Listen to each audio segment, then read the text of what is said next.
Bien, con este práctico entonces empieza la segunda parte del curso. Hoy vamos a ver propiedades coligativas, la resolución de los problemas.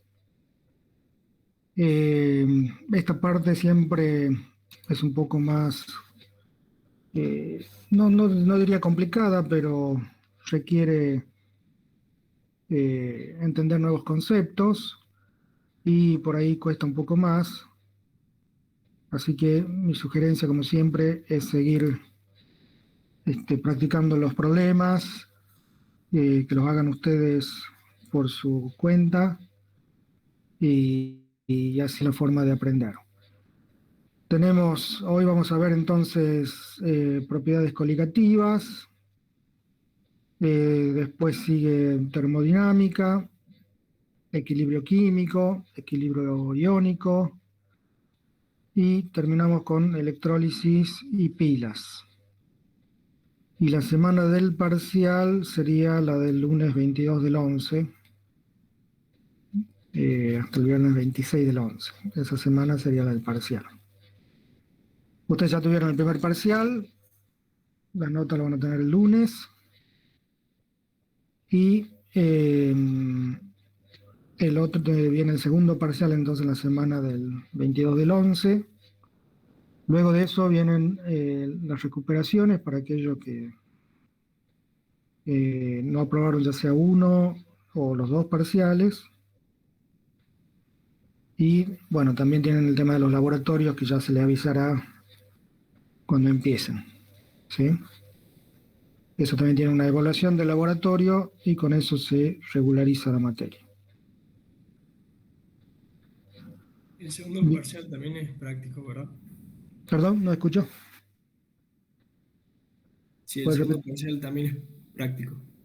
Sí, son problemas parecidos a los que vemos en el práctico. Ustedes han visto que en el parcial no eran problemas más complicados de lo que vimos en el práctico, ¿sí? Así que, ¿qué tal les pareció el parcial?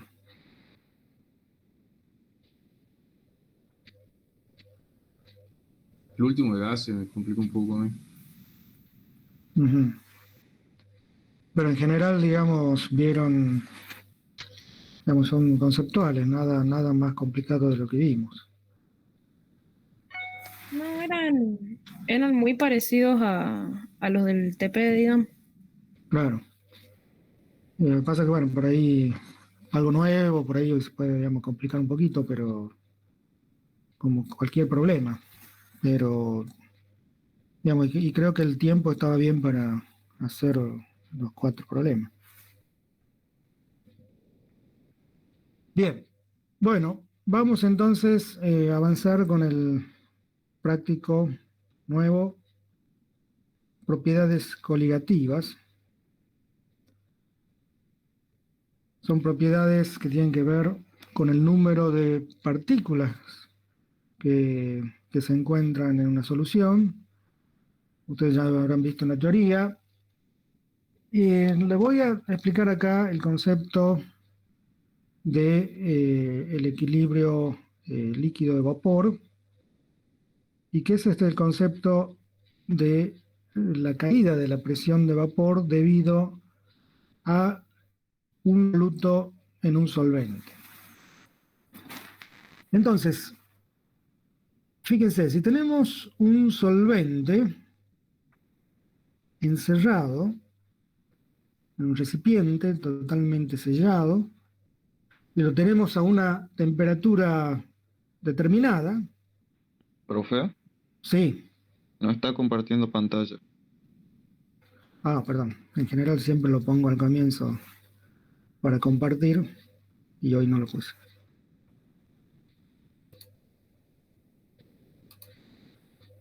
Bien, gracias por avisarme, si no iba a seguir hablando solo. Un momentito.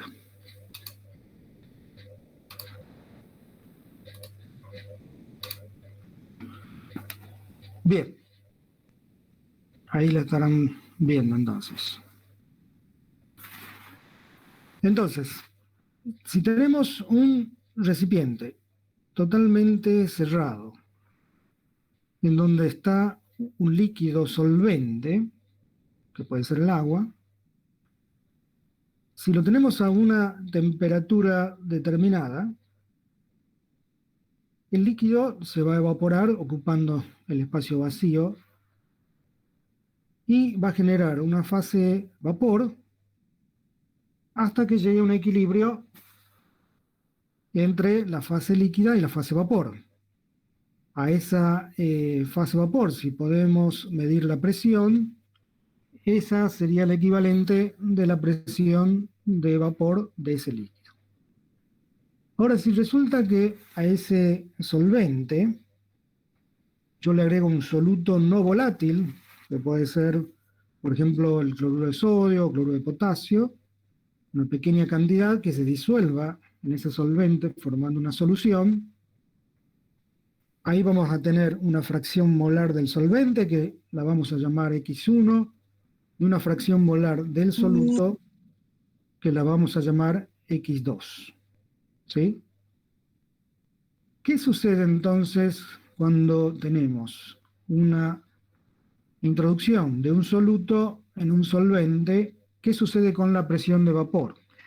Esto, por ejemplo, si lo queremos explicar desde el punto de vista de la naturaleza, o en la cocina, por ejemplo, si tenemos agua hirviendo, nosotros sabemos que el agua hierve a la presión atmosférica de una atmósfera a 100 grados centígrados. Ahora, si a esa agua yo le agrego sal o le agrego un montón de caldo y, por ejemplo, hago una sopa, esa sopa va a tener una temperatura de ebullición algo mayor que la de 100 grados del agua pura. ¿Y a qué se debe esto? Bueno, se debe a la presencia de solutos no volátiles dentro del agua que generan una caída de la presión de vapor. Ahora, ¿qué significa que cae la presión de vapor? ¿Cómo se relaciona con la temperatura de ebullición? Bueno, si sabemos que los líquidos hierven cuando toman la temperatura adecuada para generar una presión de vapor que sea igual a la presión atmosférica. Por ejemplo, el agua tiene su presión de vapor, pero depende de la temperatura. Tiene una presión de vapor a 20 grados, una presión de vapor a 30 grados, una presión de vapor a 40, y tiene una presión de vapor a 100 grados. La presión de vapor del agua pura a 100 grados es similar a una atmósfera. Es decir, cuando llega a esa temperatura, a esa presión de vapor del ambiente en la atmósfera, la temperatura es 100 grados y es la temperatura de ebullición. Ahora, si yo al agua, como solvente, le agrego otro soluto, eso genera una caída de presión de vapor. Por lo tanto, para que logre la ebullición, tengo que aumentar esta temperatura para que llegue esa presión de vapor a una atmósfera. Y eso es lo que llamamos el aumento de la temperatura de ebullición por la caída de la presión de vapor asociada a la disolución de un soluto en el solvente. Entonces, ¿cómo interpretamos estos fenómenos que ocurren? Con ecuaciones. Y esto es lo que vamos a usar en este práctico. Vamos a ver que esa presión de vapor del solvente, cuando está en presencia del soluto, la podemos expresar como la fracción molar del solvente, X1 lo llamamos, por su presión de vapor del solvente puro. ¿Sí? Es decir, que yo tengo una solución de cloruro de sodio, supongamos el 1% de cloruro de sodio, su presión de vapor del componente puro va a ser el agua pura, la presión de vapor del componente puro, y la fracción de molar del solvente. Con estas dos yo puedo calcular la presión de vapor del solvente en la solución, es decir, en presencia del soluto disuelto. Bien, ahora, esa caída de presión de vapor que ocurre por presencia del soluto la podemos expresar como la presión de vapor del componente puro menos la presión de vapor del el solvente con el soluto, o sea, de la solución.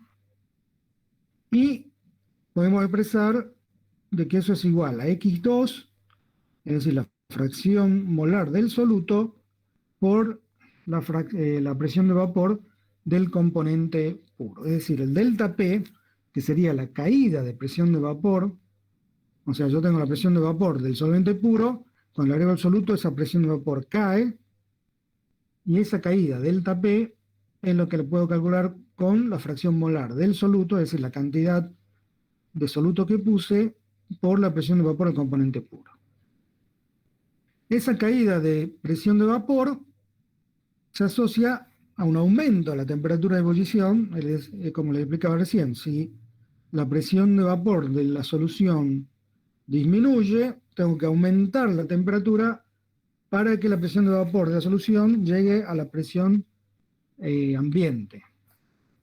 Es decir, ese delta T, ese cambio de temperatura de ebullición, lo puedo calcular con una constante de ebullición que depende de la temperatura, depende del peso molecular del solvente, depende de su calor de vaporización y del R, por la concentración del soluto expresada como molalidad. Recuerdan, molalidad, moles por kilo de solvente. ¿Sí? Es decir, el cambio de temperatura de ebullición depende solamente de propiedades del solvente y de la concentración del soluto. Bueno, lo mismo sucede con la caída de la temperatura de congelamiento o de temperatura de fusión. También la podemos expresar como una constante de fusión o congelamiento por la concentración. En el caso de la temperatura de fusión, hay una caída de la temperatura, no hay un aumento, es decir, la solución se va a congelar a temperaturas menores que las correspondientes. Es decir, si tenemos agua pura, la temperatura de congelación es 0 grados.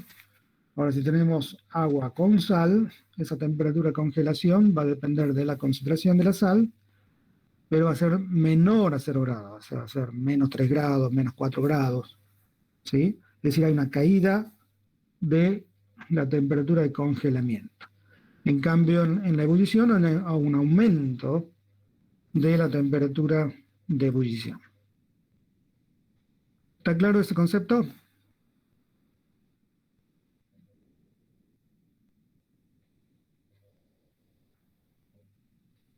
Sí, profe. Sí, profe.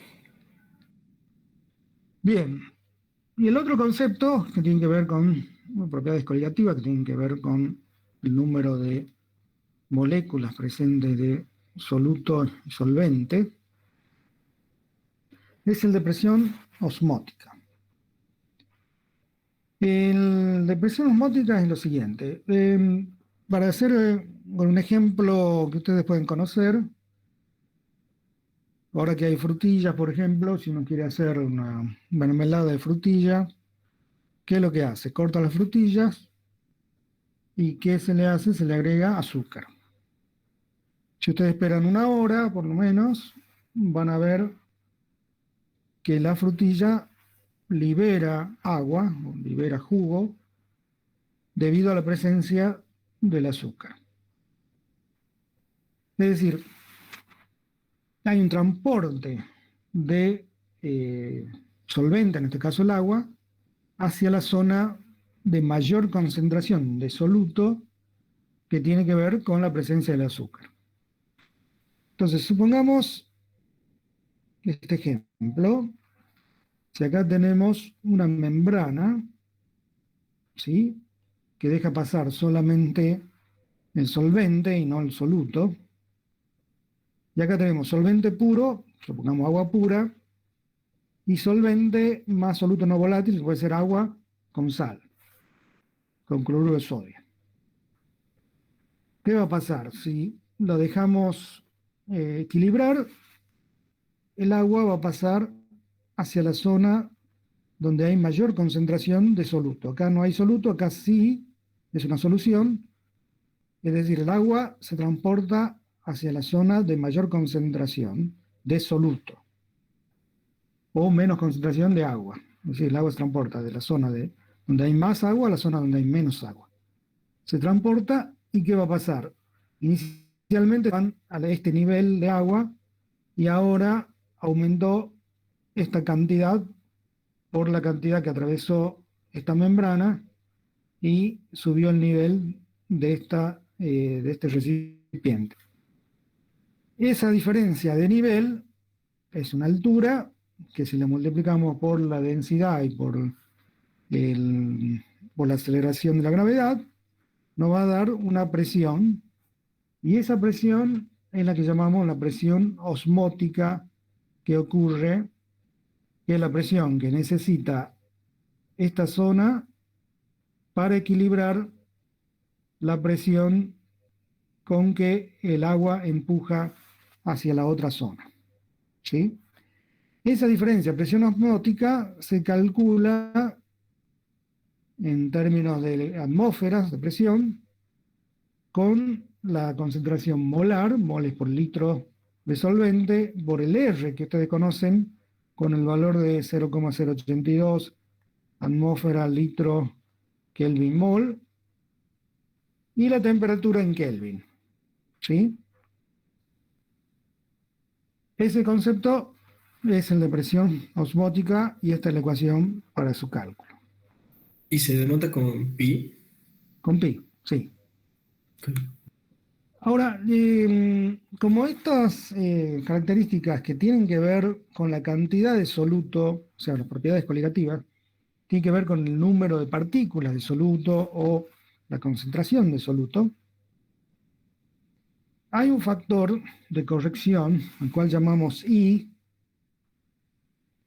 que sirve para todas las propiedades coligativas, ¿no? Para el aumento de temperatura de ebullición, para la disminución de la temperatura de congelación y también para la presión osmótica, que tiene que ver con el número de partículas que libera, por ejemplo, un ion o una sal cuando se disocia, que genera 1, 2, 3 iones, y eso va a generar un efecto mayor de esta propiedad coligativa. Es decir, si yo tengo acá, digamos, ese valor I se calcula como 1 menos alfa más ni por alfa, y acá vamos a definir qué es alfa.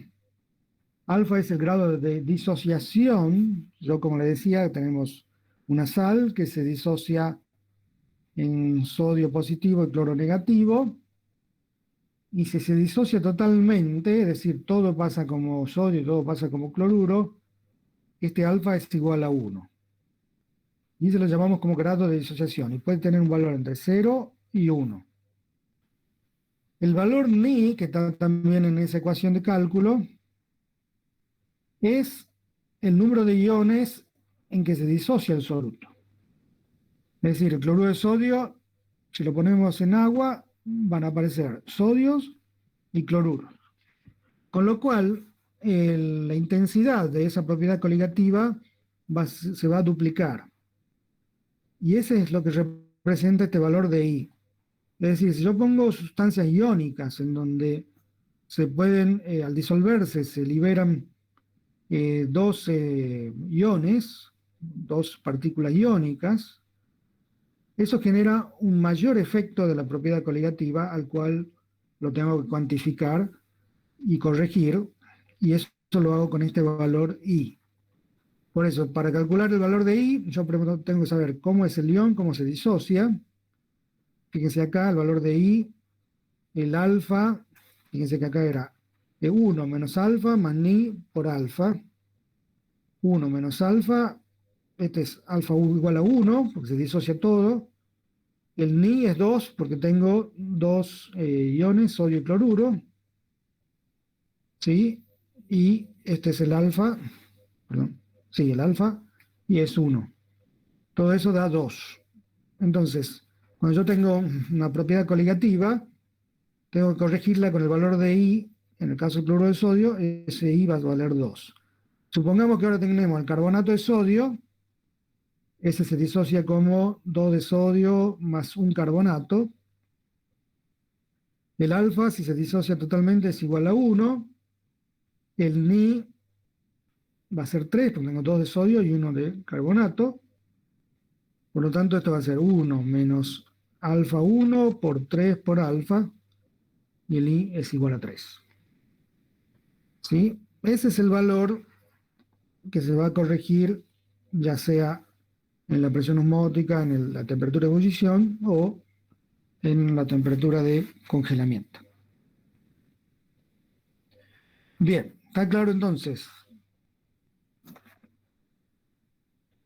Sí, Vamos a profe. pasar a ver los problemas más importantes de este práctico. Vamos a empezar con el 3. A ver quién no puede leer el 3.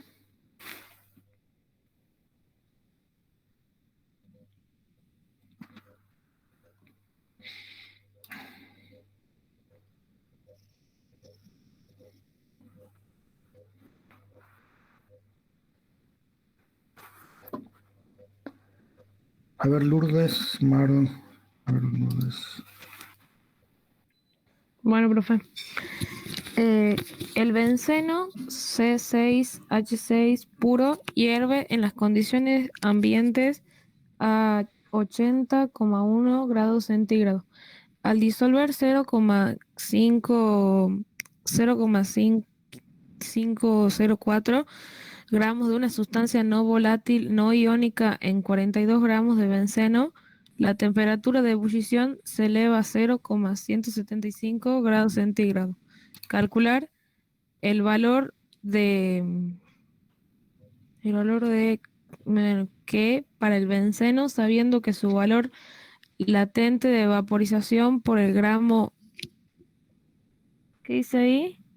El KS es constante de ebullición. Calor latente de vaporización por gramo, le llamamos LB. LB es igual a 94,6 cal sobre gramos, Calorías por gramo. calorías sobre gramos, el peso molecular del soluto, el descenso de presión de vapor experimentado por el solvente cuando se forma. Bien, entonces, todo esto son aplicaciones de los conceptos de presión de vapor y caída de la presión de vapor por la presencia de un soluto. Acá fíjense que tenemos un benceno, el benceno es un solvente, y dice que es puro, hierve en las condiciones ambiente a 80 grados, 80.1. Es decir, ¿qué significa que hierve en esas condiciones ambiente que vamos a suponer que estamos con una presión de una atmósfera? Porque bueno, eso va a depender cuál es la condición ambiente, ¿no? Si uno está en la montaña, en la Aconcagua, eso no va a hervir a 80 grados, va a hervir a mayor o menor temperatura.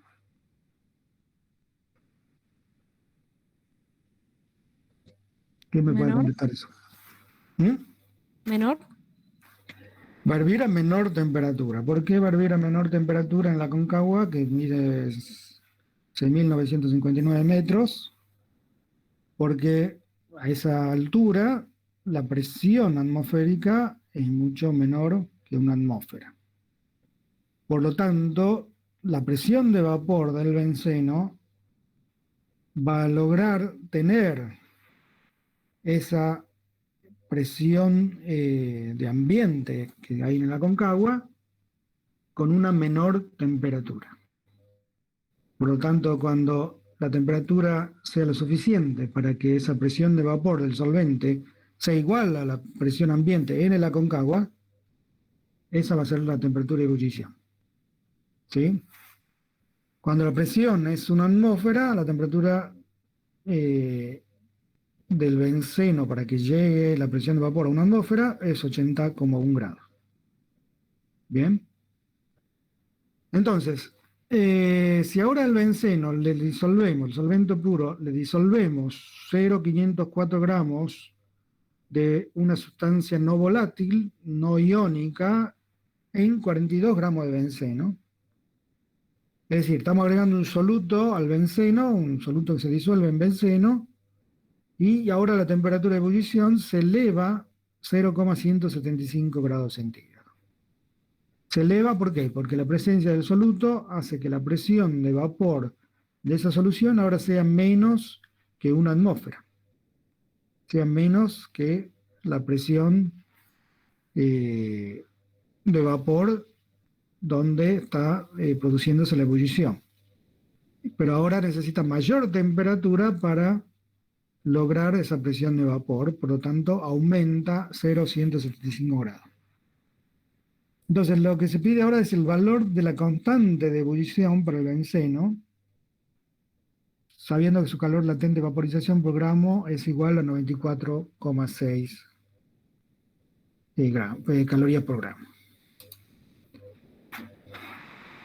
Entonces, habíamos dicho que esa constante de ebullición se calcula con el R, la temperatura en Kelvin al cuadrado, por el peso molecular del solvente y el calor de vaporización en calorías por mol,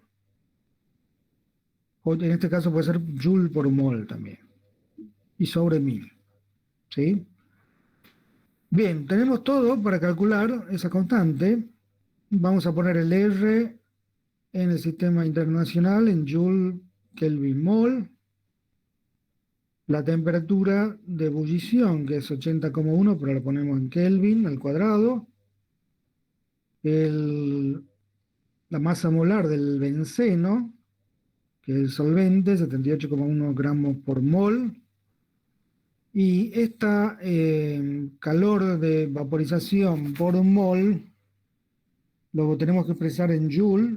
Lo que nos dieron a nosotros es 24,6 calorías por gramo.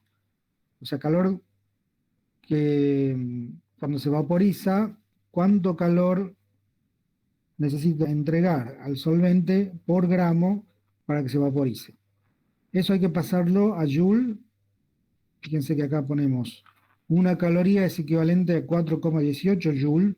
Como yo les dije siempre, el factor de conversión se pone lo que corresponde acá para que se cancele. Caloría se cancela con caloría y me queda joule. Entonces acá va el 4,18 joule y acá una caloría. Ese es el factor de conversión entre caloría y joule.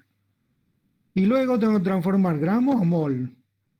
Fíjense que un mol, que lo necesito abajo, es equivalente a 78,1 gramos, que es la masa molar del benceno. Y entonces acá me queda gramos, se va con gramos, y ahora me queda acá joule por mol. ¿Sí? Y este 1000 es 1000 gramos por kilo, que tiene que ver con la molalidad. ¿Sí? Y fíjense que acá me queda entonces gramos, se va con gramos, y este mol me queda abajo, kilo, mol por kilo es lo que acá llamamos molalidad, y acá tengo joule, se va con joule, ¿dónde está el otro? Mol, se va con mol, Kelvin se va con Kelvin, y acá me queda grado Kelvin por mol por kilo, que es molalidad.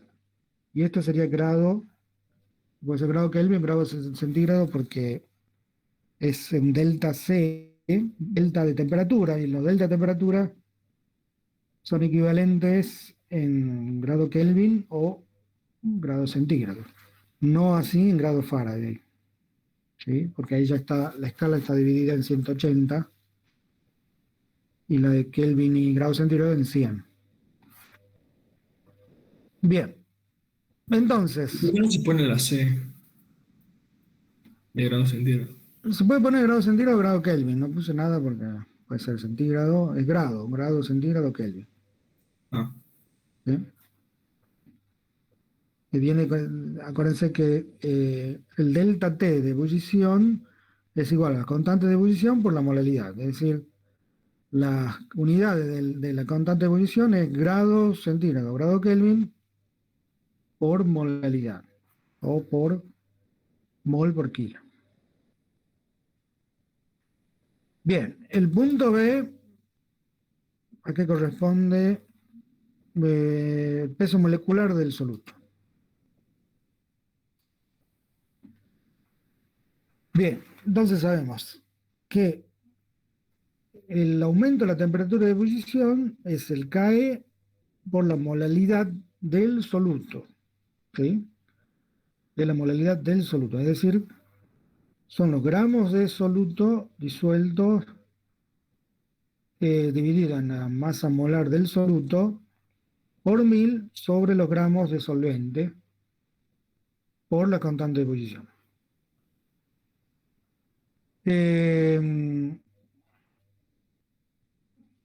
Entonces de ahí tengo que despejar el peso molecular del soluto. Fíjense que es 0,504 gramos de soluto, 1000 son 42 gramos de solvente y la constante de ebullición es 2,62 mol por kilo de solvente, que lo calculamos grado mol kilo de solvente. ¿Sí? Y ese delta T es el que nos dice el enunciado, que es 0,175 grados. Entonces, teniendo todos esos valores, yo puedo despejar lo que no conozco, que es la masa molar, y puedo calcular que es 179,6 gramos por mol. ¿Sí? Bien. En el punto C, entonces ya tenemos el peso molecular del soluto, ahora el descenso de presión de vapor experimentado por el solvente cuando se forma la solución. O sea, como les decía, le agrego el soluto, eso genera una caída o descenso de presión de vapor de esa solución, ¿sí? O del solvente, cuando se forma la solución.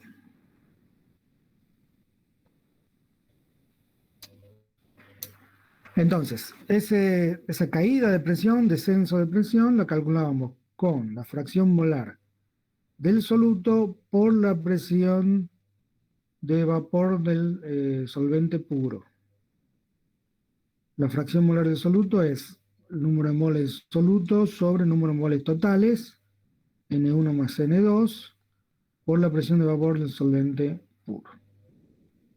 Para sacar los moles, son 2 gramos sobre la masa molar del soluto, y acá va a ser 2 gramos de solvente sobre la masa molar del solvente, más masa de soluto sobre masa molar del soluto. Y voy a poner acá la presión de vapor del componente puro, o sea, del solvente puro, que habíamos dicho que como hierve a 80 grados en condiciones de ambiente, estamos considerando que esa presión de vapor del componente puro es igual a la presión atmosférica. ¿Sí? 760 estamos considerando como presión atmosférica acá. Bueno, ahí se puede calcular entonces el delta P con todos esos datos como 3,96 torr. 760 acá podemos decir que es torr, también milímetros de mercurio. ¿Sí? ¿Y está claro?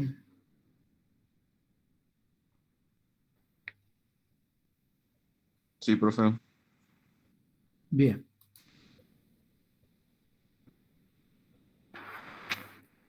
Vamos a ver entonces el problema 4. A ver quién lo lee. Lo leo yo, profe. Bueno, En las constantes molares para los puntos de ebullición y congelación del agua son respectivamente 0,52 y 1,86 grados por mol. Si se disuelven 0,2 en un soluto no volátil, no iónico, en 1000 gramos de agua, calcular. A. La presión del vapor de la solución a 100 grados centígrados, la temperatura de ebullición de la solución, y C. La congelación de la... Bien, la temperatura de congelación de la solución. Bien. Entonces, acá tenemos las constantes que son para el agua, constante de ebullición y constante de fusión o de congelamiento. ¿Sí? Si se disuelven 0,2 moles en 1000 gramos de agua, eso significa que la molalidad es 0,2. ¿Sí? Entonces, ¿qué calculamos primero? La presión de vapor de la solución a 100 grados. ¿Mm? La presión de vapor de la solución a 100 grados.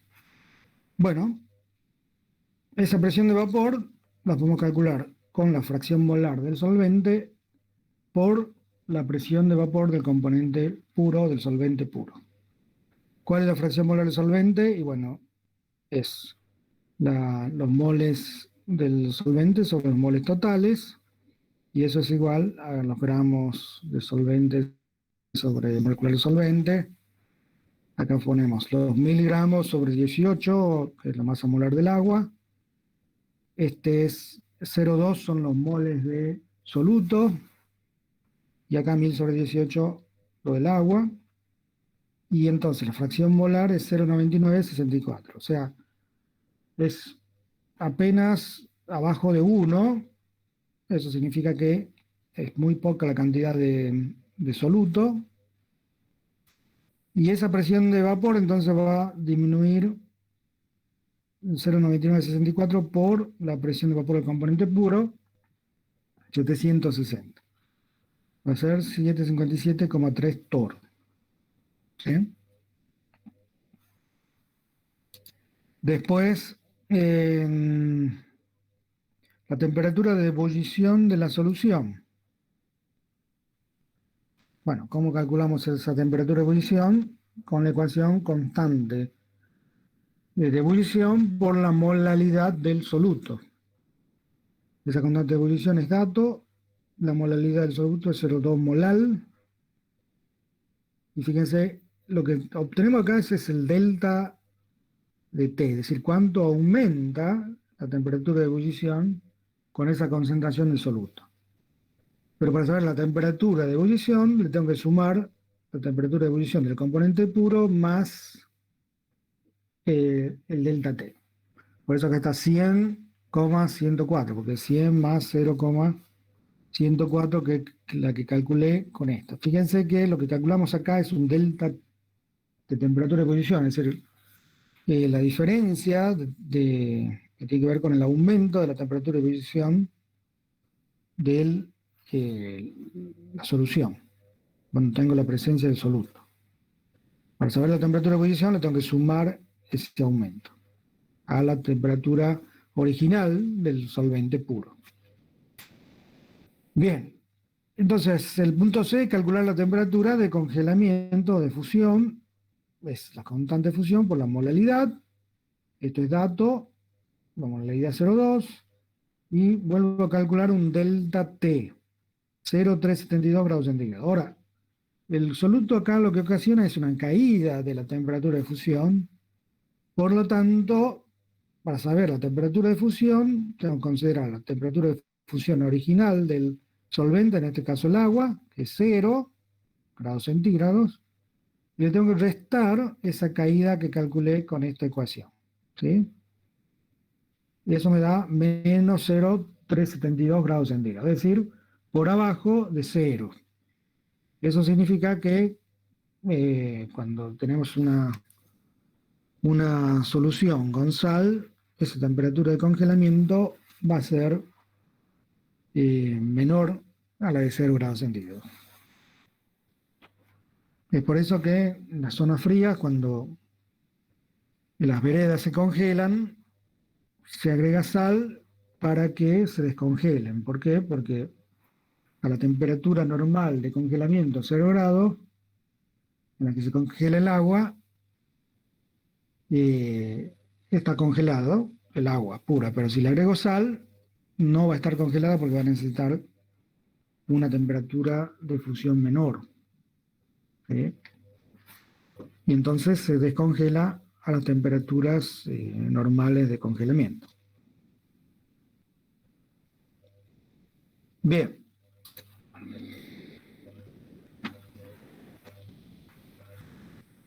Vamos a seguir. A ver quién lee el punto 5.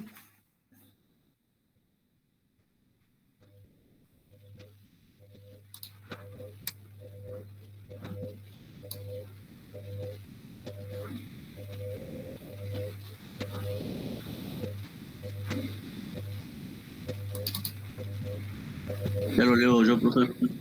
Bueno, Una solución contiene 3,24 gramos de un soluto no electrolito y no volátil, disuelto en 200 gramos de agua.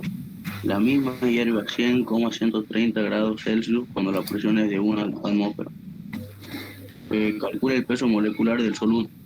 La constante de ebullición 0,512 grados por mol.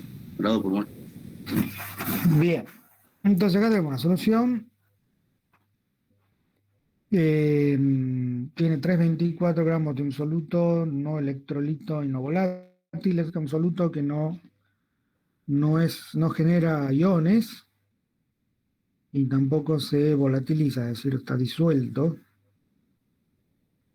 Y acá está disuelto en 200 gramos de agua. Con esa concentración, la misma hierve a 100,13 grados centígrados. ¿Sí? Cuando la presión es de 1 atmósfera. Calcule el peso molecular. Bien. Entonces, partimos de esta ecuación que el aumento de la temperatura de ebullición es la constante de ebullición por la molaridad. La molaridad la podemos expresar como los gramos de soluto sobre la masa molar del soluto por 1000 sobre la masa en gramos de solvente. De allí yo puedo despejar la masa molar del soluto. ¿Sí? O sea, tengo todo esto, incluido el delta T, que el delta T, fíjense, que va a ser 0,13, ¿no es cierto? Porque esto es 100,13, significa que está aumentando su temperatura de ebullición del agua cuando tiene el soluto hasta 100,13, el aumento es 0,13. Esto es lo que va a ir acá como el delta T. Esta es la constante de ebullición en grado por mol kilo. 3,24 son los gramos de soluto. El 1000, esto es gramo por kilo. 0,13 grados. Y 200 gramos de solvente. Y eso sale 63,8, o sea, casi 64 gramos por mol. O sea, estamos aplicando esta ecuación. Bien, la molaridad la expresamos, como ya sabíamos la definición en el práctico de soluciones. Y de allí podemos despejar la masa molar o peso molecular.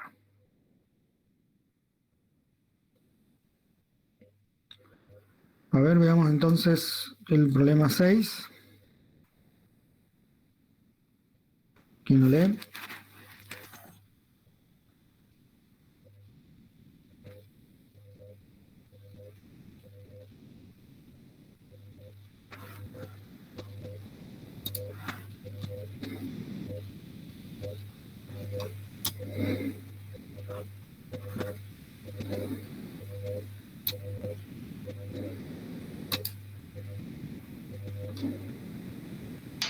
Ya lo leo yo, profe.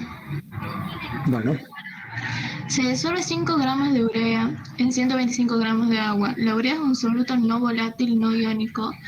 Si que igual a 0,52. ¿Qué dice ahí? No veo bien. La constante de ebullición es O sea, 0,52 constante de grados por ebullición. Sí, grado por molalidad. sí.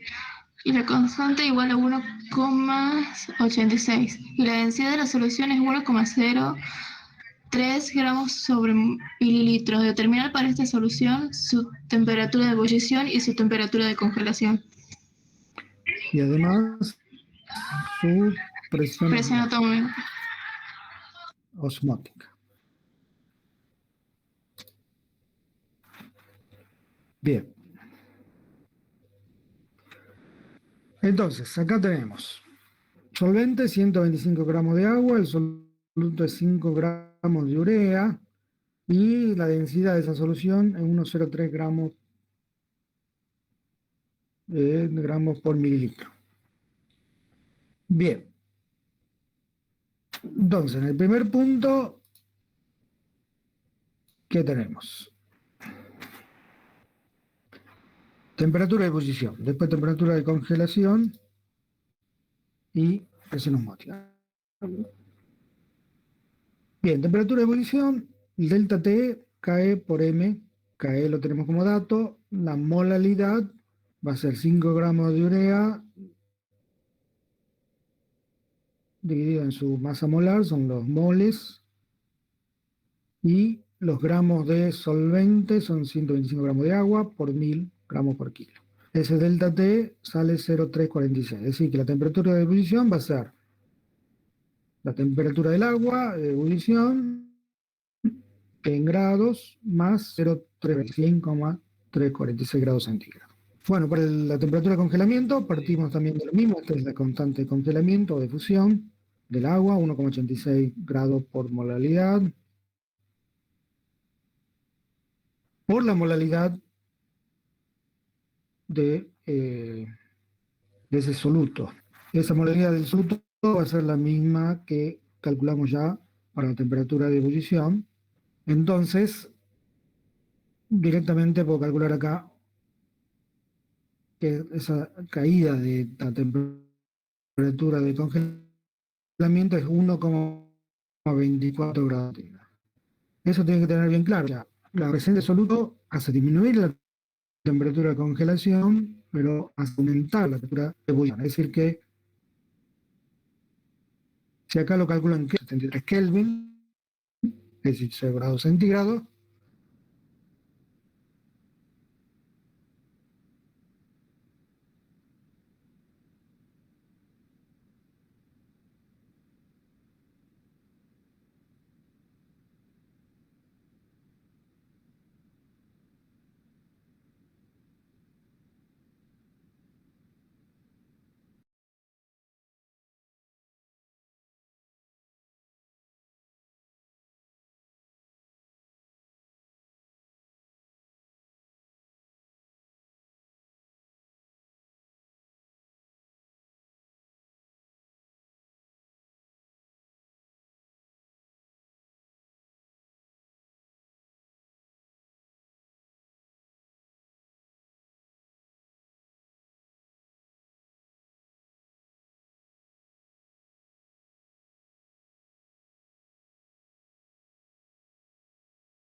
eso es lo que pongo acá para calcular la presión osmótica, y eso da 16,1 atmósferas. Fíjense que la temperatura que estamos considerando es 298 Kelvin, es decir, 25 grados.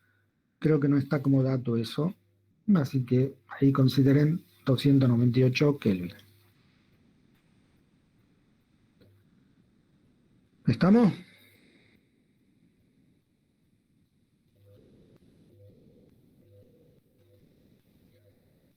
¿Alguna duda de esto?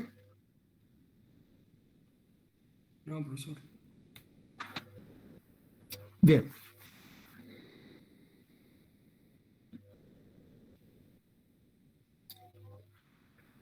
Entonces, podemos ir avanzando en otro concepto que tiene este práctico, que es el equilibrio líquido-vapor. Es distinto a lo que veíamos como presión de vapor. Recién veíamos una solución que caía a su presión de vapor por la presencia del soluto con respecto a la presión de vapor del componente puro.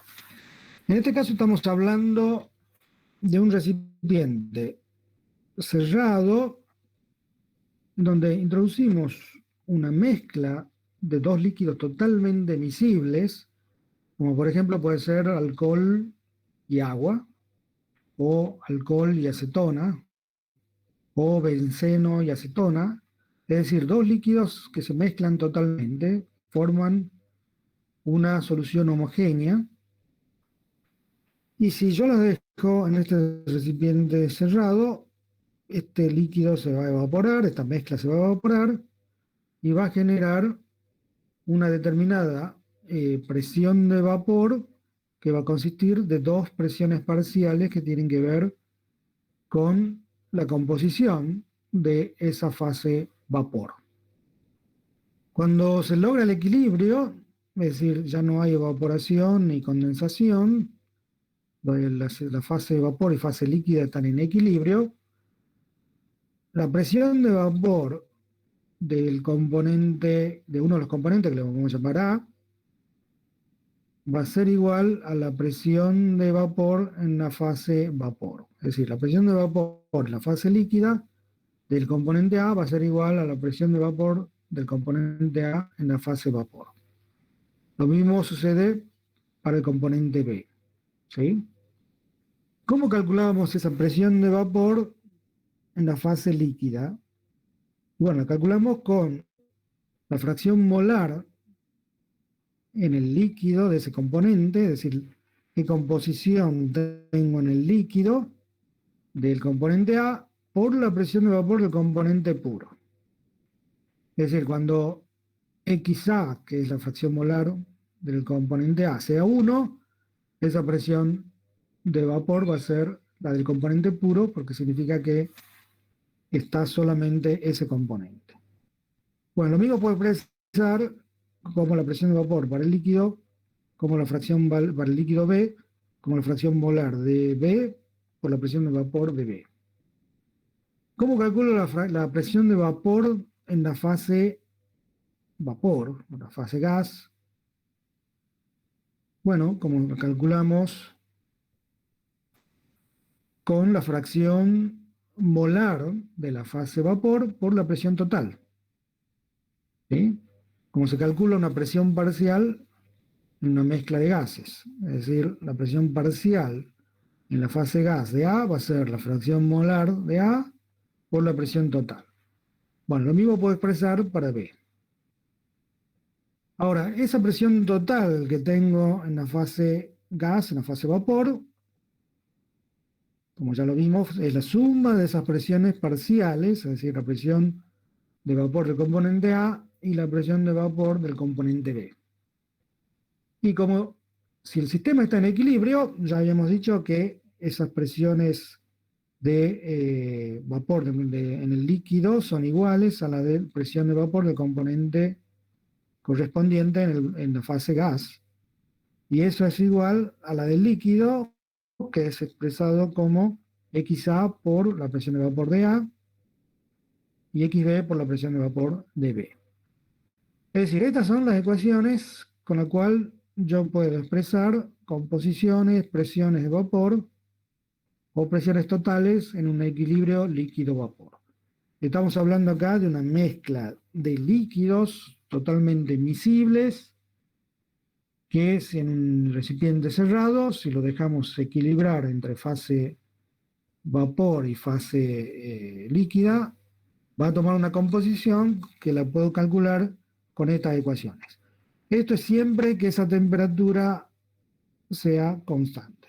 Es decir, estos equilibrios se logran también a una temperatura constante. Si se cambia la temperatura, cambia el equilibrio y por lo tanto cambian las composiciones. Y cambian las presiones de vapor y todo eso. Pero si yo tengo una temperatura constante, ese equilibrio lo puedo calcular para esa temperatura. Bien. Con todas estas ecuaciones se puede resolver cada uno de los problemas de equilibrio líquido-vapor. Entonces, para que empecemos a entender esto, vamos a ver el problema 12.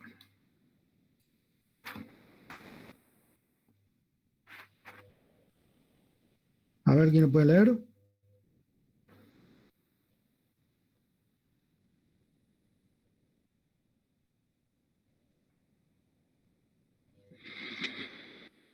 Yo, profe. El etanol y el metanol forman una solución prácticamente ideal. A 20 grados centígrados, la presión de vapor del etanol es 5,93 kilopascales y la del metanol es 11,82 kilopascales. Calcule las fracciones molares de una solución que contiene 60 gramos de etanol y 40 gramos de metanol. B, las presiones de vapor parcial de cada uno de los componentes y la presión de vapor total de la solución. C, para la fase vapor, la fracción molar y el porcentaje en peso del etanol. Bien, muy bien. Este es un problema que nos permite entender todos los conceptos para calcular el equilibrio líquido-vapor. En este caso, fíjense, tenemos etanol y metanol. Dos alcoholes se mezclan completamente. Eso está a 20 grados. Y la presión del etanol, es decir, estamos hablando de la presión de vapor de componente puro, 5,93. Y la del metanol es 11,82 kilopascal. ¿Mm? Y acá tenemos las masas molares de etanol y la masa molar de metanol, o sea, la de etanol y la de metanol. Bien, entonces, ¿qué nos pide el primer punto? Las fracciones molares de una solución que contiene 60 gramos de etanol y 40 de metanol. Es decir, hemos mezclado ahí dos cantidades de etanol y metanol en gramos. Hay que saber las fracciones molares. Bueno, la fracción molar definida son los moles de, para este caso, de etanol sobre moles de etanol más moles de metanol. Los moles calculamos con la masa sobre la masa molar, en todos los casos. 60 gramos lo que habíamos puesto de etanol, 46 es la masa molar, acá es 60 sobre 46, y acá era 40 gramos de metanol sobre 32 en la masa molar.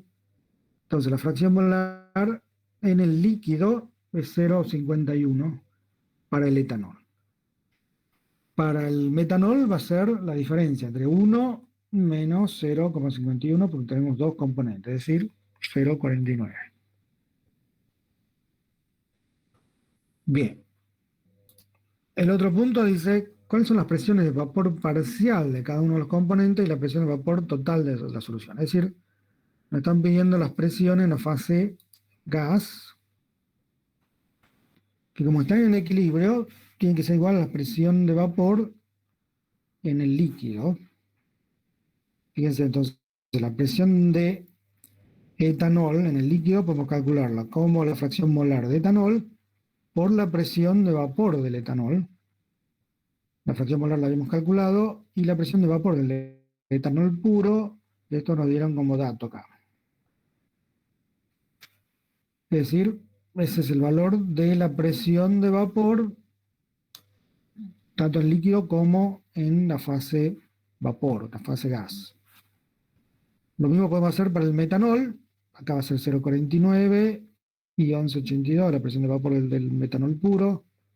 Esta es la presión de vapor del metanol. Entonces la presión total es la suma de las presiones parciales de los dos componentes, es 8 8,81 kilopascal. Esa es la presión de vapor total del sistema en equilibrio.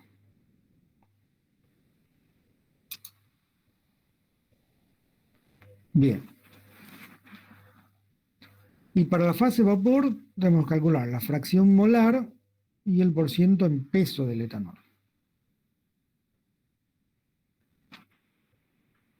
Bien, entonces sabemos que la presión parcial del etanol se puede expresar como la fracción molar del etanol por la presión total. Y cada uno de estos valores ya lo habíamos calculado, es decir, podemos despejar la fracción molar como la presión de vapor del etanol sobre la presión total. Haciendo la fracción, obtenemos la fracción molar en la fase vapor del etanol, 0,342. Ahora queremos saber, sabemos las fracciones molar en la fase vapor y nos piden las fracciones en masa o fracciones en peso. ¿Cómo transformar la fracción molar en fracción másica? Entonces, para eso tenemos que definir qué es la fracción másica. La fracción másica esa es la relación de la masa de, en este caso, el etanol, sobre la masa del metanol más la masa del etanol, la masa total. Fíjense si acá yo puedo poner la masa del etanol como los moles de etanol por la masa molar del etanol. Es decir, moles por peso molecular del etanol me da la masa de etanol. ¿Sí? Y si esto estoy reemplazando por esto. Y acá abajo también reemplazo por lo mismo. Moles de etanol por masa molar de etanol, moles de metanol por masa molar de metanol. Si yo en una fracción o una división divido tanto el numerador como el denominador por los moles totales, fíjense que acá introduzco moles totales acá, introduzco moles totales acá, aquí y acá, esa relación no va a cambiar, ¿sí? Agrego moles totales, moles totales, moles totales. Esa relación no cambia. Y fíjense que la relación moles etanol sobre moles totales, ¿qué viene a ser? La fracción molar del etanol. Acá, moles etanol sobre moles totales es la fracción molar del etanol. Y moles de metanol sobre moles totales es la fracción molar del metanol. Por lo tanto, de allí, ¿qué puedo hacer? Reemplazar los valores que había calculado con la fracción en el punto C, la fracción molar, 0,342 para el etanol y sería 0,658, o sea, la diferencia entre 1 menos 0,342 es la fracción molar del metanol. Y así puedo calcular entonces la fracción másica o fracción en peso de los componentes. ¿Está? ¿Está claro? Y después de eso lo representamos en porcentaje. Eso se puede poner como porcentaje, 0,43 sería 43%. La fracción másica es tanto por 1. 0,43 es lo que hay en 1. En 100 va a haber 43% de etanol.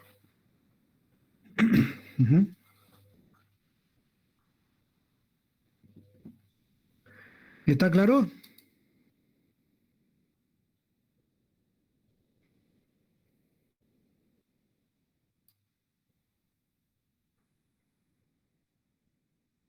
¿Alguna duda con la aplicación de las ecuaciones de equilibrio líquido-vapor?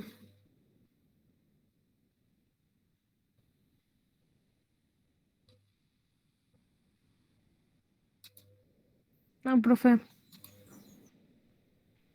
Bueno, vamos viendo entonces.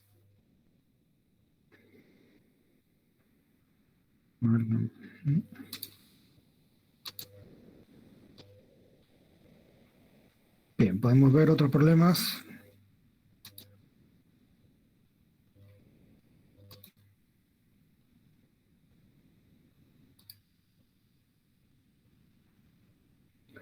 A ver si alguien puede leer el problema 13.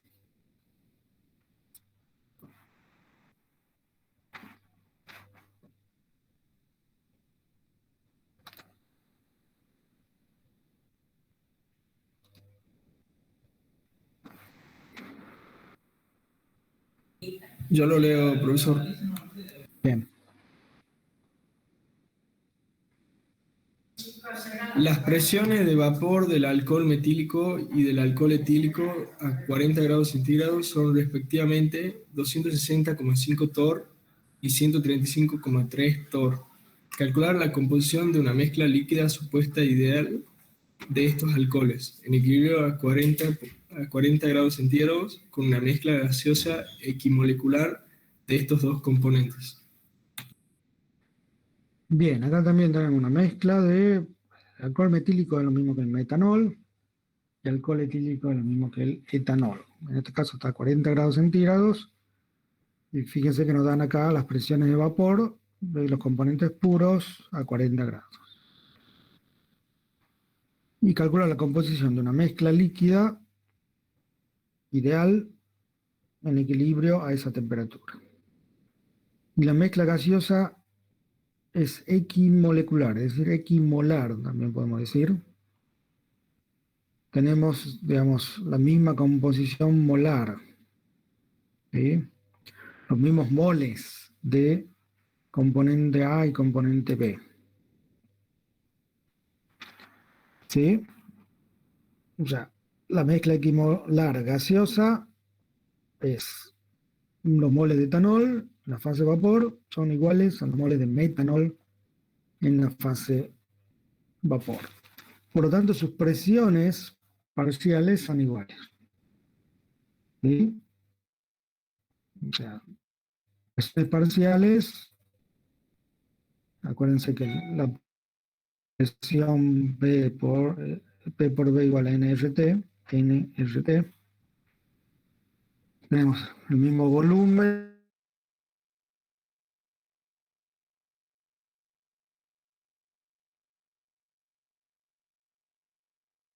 Esa presión parcial, que sería la presión de vapor en el equilibrio, también es igual a la fase líquida, que es la fracción molar de etanol por la presión de vapor de etanol puro. Y lo mismo podemos poner para el metanol. Es decir, yo puedo reemplazar esta presión acá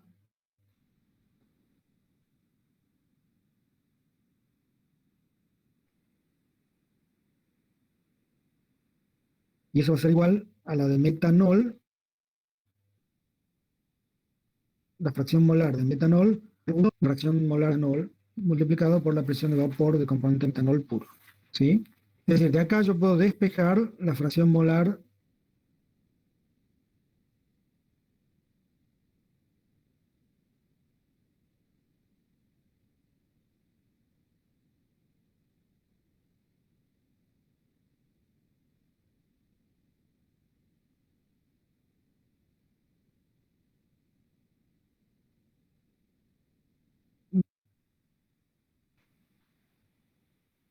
¿sí? Es decir, para que la fase vapor sea equimolar, es decir, tenga los mismos moles de cada especie, la fase líquida tiene que tener una composición de 66% de etanol.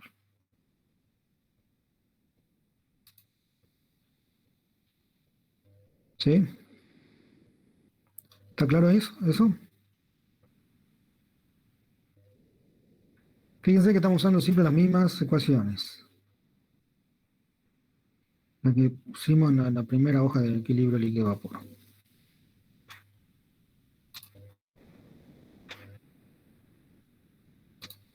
Bien. Veamos entonces, como para ir terminando, el problema 14. A ver quién lo lee.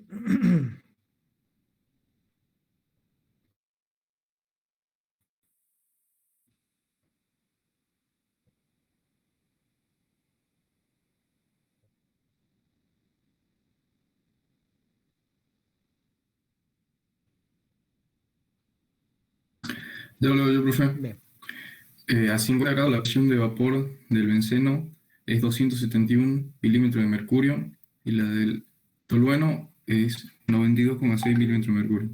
Calcular en condiciones de equilibrio breve. La presión del vapor de una mezcla que contiene en fase líquida 100 gramos de cada componente y la composición de fracción molar de la fase vapor.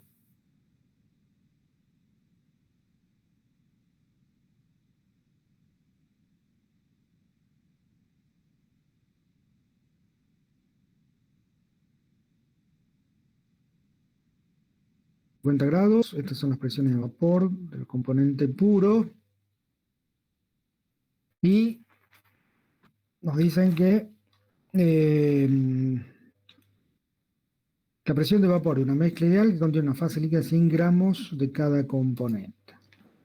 Es decir, en la fase líquida tenemos 100 gramos de B y 100 gramos de T, que sería benceno y tolueno. B, benceno, T, tolueno. Acá tenemos masas molares.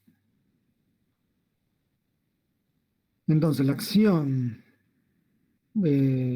molar en la fase líquida va a ser los moles de benceno sobre los moles de benceno más tolueno.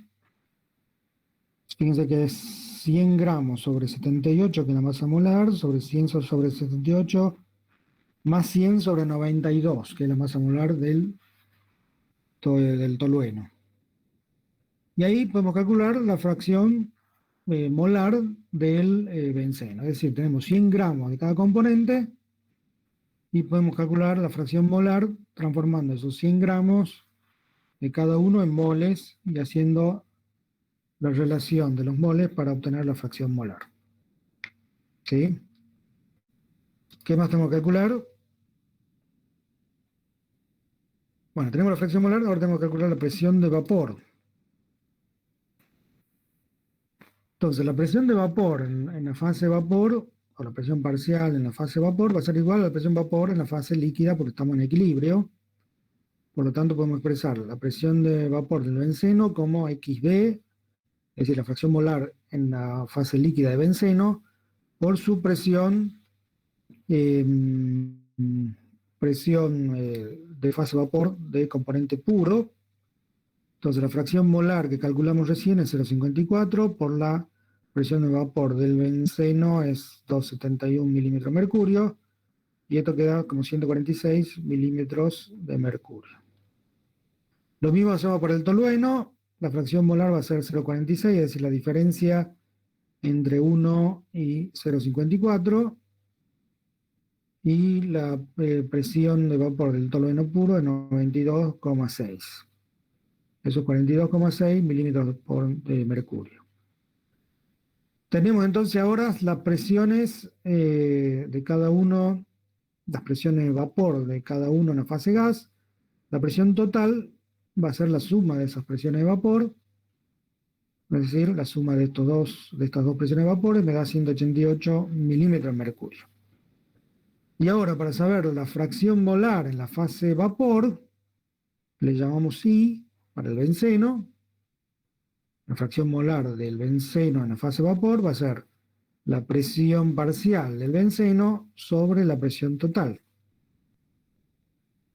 Esa presión parcial del benceno la habíamos calculado acá, 146,4, y la total la hemos calculado acá, 188. Y eso es entonces 0,778 como fracción molar del benceno. Para el tolueno va a ser la diferencia entre 1 menos 0,778. Esa va a ser la del tolueno. ¿Sí? De nuevo, estamos aplicando siempre las mismas ecuaciones, que es la que definimos en la parte de equilibrio líquido-vapor. Son las que están acá. ¿Sí? Con esas ecuaciones podemos calcular cada uno de los problemas de equilibrio líquido-vapor. ¿Hay alguna duda al respecto a esto? Ninguna. ¿Está claro? Sí, está claro. Bien, no sé si había alguna otra pregunta. Alguien decía de la recuperación de los parciales. Si uno desaprueba el primer parcial, pero aprueba el segundo, recupera el primer parcial. Y viceversa, si uno desaprueba el segundo parcial y aprueba el primero, recupera solo el segundo parcial. En el caso que se desapruebe tanto el primero como el segundo, se hace un parcial que se llama integral. Ese integral incluye problemas del primer parcial y del segundo. ¿Sí? Es decir, recuperación, después del segundo parcial, va a haber tres tipos de parcial. Un parcial que solamente incluye recuperación del primer parcial, un parcial que solo incluye recuperación del segundo parcial, y un parcial que es integral, que incluye los dos tipos de problemas. Parcial 1, parcial 2. ¿Está? ¿Y cuándo serían las recuperaciones? Y las recuperaciones son después del segundo parcial. A ver si tengo acá más o menos dice en el cronograma. No dice, pero en general son la primera semana de diciembre, segunda semana. ¿Sí?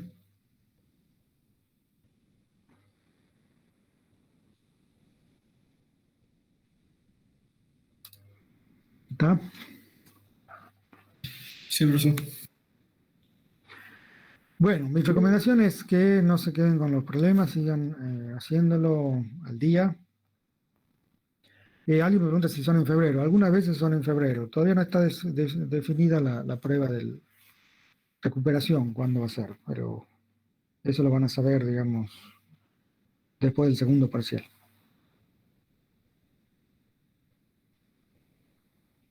¿Sí?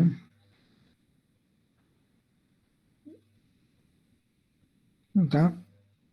Lo del laboratorio ya le avisarán cuando, una vez que estén organizados, se les llegará un email explicando cuáles son las condiciones que hay que tener en cuenta y todo para que hagan los prácticos laboratorios. ¿Está? Y el lunes estarán recibiendo la nota del primer parcial.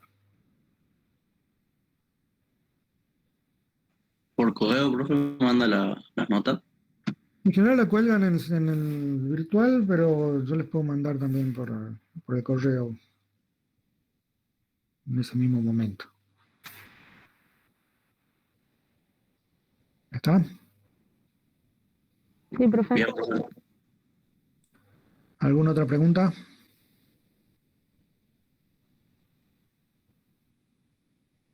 Los parciales que va corrigiendo. Hay muchos desaprobados. No le puedo decir, no he terminado de ver, así que entre hoy y mañana voy a estar completando todo eso. ¿Ponemos asistencia? Pongo la asistencia ahí en el chat.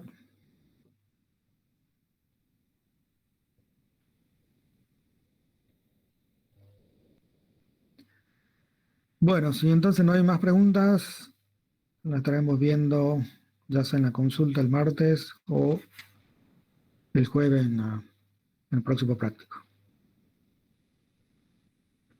Hasta luego, que tengan buen día y nos seguimos viendo. No, Ok, profesor, gracias. Hasta luego.